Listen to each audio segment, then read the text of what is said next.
Hawks down 16. Hawks down 14. A.J. Griffin. His fourth foul. You know, Embiid has been dunked on by a couple of guys from the Hawks in the last 2 years. This is just a nice pass. What's going on, dudes and dudettes? So yes, USC basketball on both the women's and men's side. Just in the past 2 days, actually, have had some big announcements for their program. So I believe it was yesterday. The women's side actually ended up getting the #1 player coming out in 2023 high school. Her name is Juju Watkins, and she's supposed to be one of the next generational type of players. So pretty cool that she ended up deciding to go to USC, even though she had a chance to choose the #1 team, South Carolina, or the #2 team, Stanford, in her top 3 list, but decided to stay home in SoCal, go to USC, so that's pretty cool. I know Lindsay Gottlieb is going to start her first year as a women's basketball coach, and she's off to a great start so far, so we'll see what happens with their future, but a lot of the team looked excited in the video they posted yesterday, so that was pretty cool. And also today's news, I totally forgot that the 5-star point guard Isaiah Collier for the men's side was announcing from his schools. He had USC, UCLA, I believe it was Georgia and Oregon maybe. Could be wrong about Oregon, but I know there was 4 teams. And he's from Georgia, so it kind of maybe seemed like he was going there or maybe leaning towards USC. Never really knew, but after 1 p.m. today or some point around there, maybe 10 o'clock, it was probably Eastern time, he ended up choosing USC as well, and he's actually the #2 overall player coming out of high school for the men's side next year. So the USC basketball just got the #1 women and the #2 men's coming in next year, which is going to be pretty awesome. So it does suck that the basketball team doesn't get as many fans unless it's like big, matchups or the rivalry games, but hopefully some more people will be coming out to the Galen Center in the next couple years to check out those players, especially the women's side, because they definitely need anybody to come out there and support them. So it's pretty cool. Definitely very excited about USC's basketball future, and we'll see how it ends up. Then Jason Tatum, the other day, the ex-Duke player of the Celtics, went off. He ended up having 43 points, which is, I believe, a season high. I know it's not a career high. Still the season high so far this year. Also threw in 10 rebounds, so it was a double-double. Ended up having 7 3-pointers, so pretty much easy to get up past 40 when you're getting 21 points just off of the 3-point shot alone. And I believe that was a victory against Detroit. He was even at the game last night for Duke and Kansas. Maybe they were playing Indiana, or he had a couple days off and was able to fly out there. So it was cool to see him in the stands. I'll get into what happened with that game later in the video, but yeah, overall, good to see him doing well in the NBA. Like I always say, just sucks that it's for the Celtics. And when it comes to the Chargers, yes, they ended up losing that Sunday night game to San Francisco, 22-16, I believe the final score was. It was just pretty bad because they're already missing so many guys on the offensive side to even start the game. And then especially defensively too, where they knew a lot of guys out for the season, and then throughout the game they just lost more guys on the defensive side and even offense. I think at one point they ended up losing Robert Covington, the defensive tackle. They ended up losing Gerald Everett, the tight end, the #1 tight end, and then when the backup Trey McKitty missed a wide open slot throw, it was like really embarrassing because he's a 3rd-round pick, and yeah, they say they got him for his blocking ability, and even though he never really showed out at Georgia, they still wasted a 3rd-round pick on a tight end that can't even catch. But I don't know. We'll see. It's, just one of those great Tom Telesco picks, just like how they just let go of their 1st-round pick in 2019 the other day. But they also lost Otito Ogbonnia, who was a 5th-round pick this last year out of UCLA, and then they also had lost a bit Kenneth Murray Jr., the linebacker, who they picked in the 1st round 3 years ago as well on defense. So, yeah, it was tough because they kind of started off pretty quickly. The Chargers did. They scored the first touchdown, and I believe even at halftime they were up 16-10. But after that, they just gave up 12 unanswered points, and even Fred Warner, the top linebacker for San Francisco, in a recent interview after the game, someone saw that he said that after the second half, it was pretty easy. We were pretty much only running one play on defense and then kind of throwing in like a couple of blitz packages here and there on third down, and it was a lot easier to control that team instead of how it was in the first half. So, the Chargers probably would have been better off changing some of their scheme up throughout the game, but it seemed like they were just running the same crap, and San Francisco figured that out and got the victory. Pretty sure it's maybe time to move on from Tom Lombardi? I know his offensive coordinator Lombardi. I forget if it's not Vince. He's not his grandfather. The great Vince Lombardi. But yeah, it might be time to let go of Lombardi, see what else is out there. Even their guy that they had who was here with Anthony Lynn, Shane Steichen, is with the Eagles and doing very well with them, even though they suffered their first loss this year. But, they were 8-0, and the offense is a pretty big part of that. So, I don't know. A lot of those guys, even Otito Ogbonnia and Robert Covington, both suffered major injuries that not only kept them out of the game, but now they're going to be out for the season as well. The Chargers did make another move to sign another defensive tackle in Tyler Davison. Sorry. Just weird. I was confused when I wrote his name down because it's Tyler, but it's like Tyler. So it's a very weird spelling of Tyler. But yeah, he's just bounced around in the NFL for quite a bit. I think the Chargers is his fourth team, so probably not the greatest guy, but it's another body in there, and I believe they're going to bring up to the roster Joe Gaziano, who's a defensive end / D tackle they've had on their practice squad from Northwestern for a bit. So they're going to try to do what they can, because even throughout that game, they ended up having like almost one or two, maybe three defensive tackles at one point. So it's pretty much the reason why the second string running back for San Francisco was able to run all over them in the second half. But we'll get on from the Chargers. Just a lot of crap going on with them, which sucks. But, they get...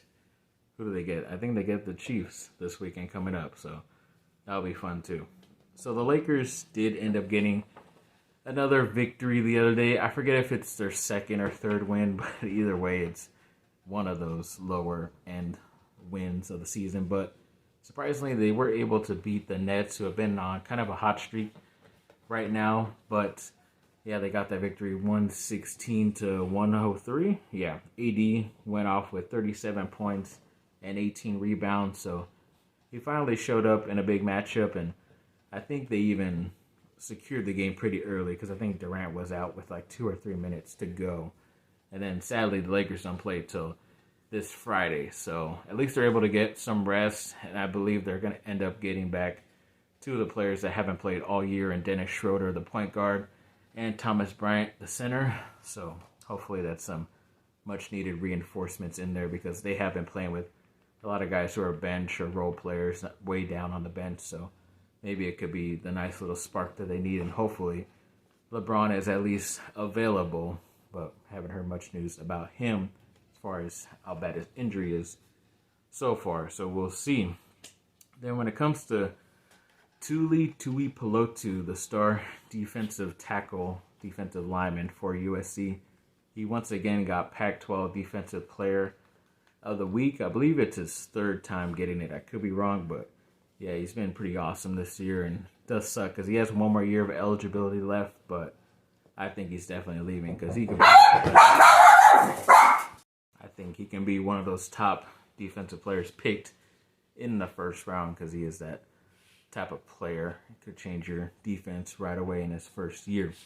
Then when it comes to USC, yes, they moved in both polls. The AP poll, they went up to number 7, which is a nice indication for what happened last night, Tuesday night, for the main college football poll, where they moved up to number 7 as well. They're still behind LSU and Tennessee, 2 SEC schools, where it looks like one of them will play in that final game.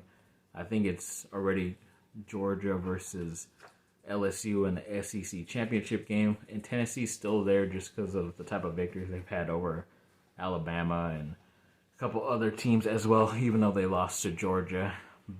And I think they beat up LSU as well. But TCU is ahead of USC, where Maybe if they slip up on one of these games, USC will definitely go ahead of them.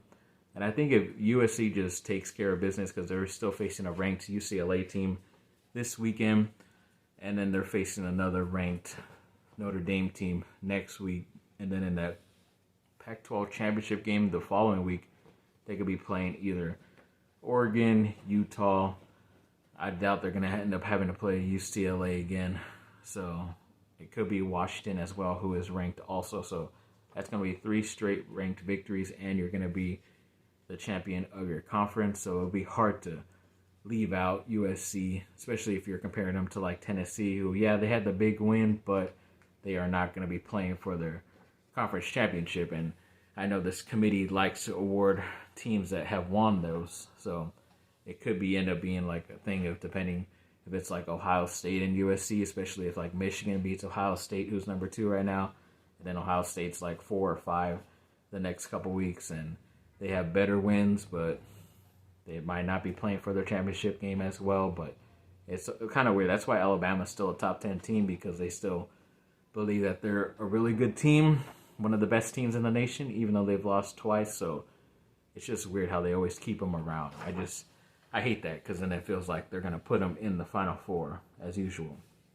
And then when it comes to the Anaheim Ducks, yes, they did have a game last night against the Detroit Red Wings and ended up getting the victory 3-2 in overtime. Once again, a nice win there. It's kind of weird how a lot of their victories have come in overtime. So maybe it's just them able to outlast the certain teams that they're playing, as long as they keep the score tied going into overtime. But yeah, other than that, they seem to get blown out or, give up too many points. So either way, maybe it's time for the Ducks to continue to go to overtime to be able to get and stack up these victories. So we'll see.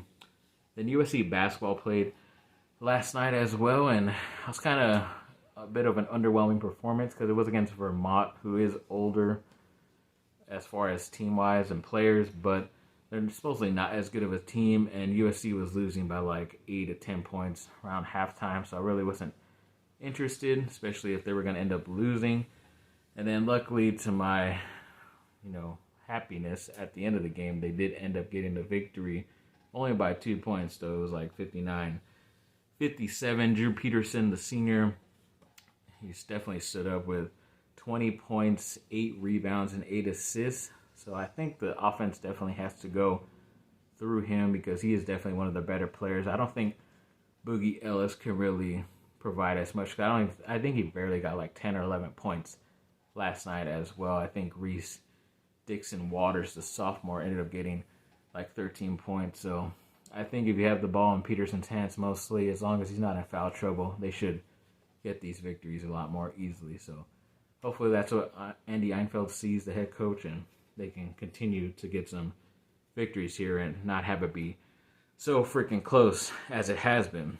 And then, yes, Duke was playing last night against Kansas, a top 6 and 7 matchup going into it, and it already sucked because they already had to wait another extra 10 to 30 minutes for the other game right before them in the same arena to finish because they went into overtime, and it just felt like you're just waiting forever. And plus, that was like Midwest time, so it was already like 8 or 9, and then by the time they finished, it was like almost 11 or 12 out there. But it doesn't matter because Kansas went through the same thing. But Kansas obviously was last year's champion in March Madness, so obviously they have some good players around, and they got some good transfers and some good first-year players. But Duke definitely had their opportunities to win that game, and for some reason it just felt like, why didn't you get the idea that every time they drove really hard towards the basket,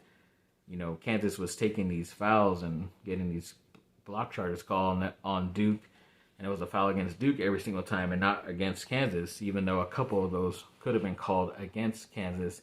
So it's like, why keep doing something over and over again, fake like you're going to run towards the basket and then pull up for like a shot, do something different, do something else instead of something over and over. And I think at the end of the game, they ended up having like 18 turnovers, Duke. So there's definitely a reason why they lost the game. And at times it felt like if they just stuck with certain players, like going with Kyle Filipowski, because once again he went off. I think he did break a freshman record where it's like 3 straight double-doubles to start your college career. I think he was tied with Marvin Bagley to start your college career with that, the ex-Duke player. So, I don't know. You got to go with someone else. Find like a main scorer. Just, it does suck because their main guy, Derek Whitehead, who did dress out but still wasn't healthy enough to play. I think if he would have been there, it would have been a bit different. Plus, I think he's going to be healthy soon. Within the next couple of games, he should be able to come back. So,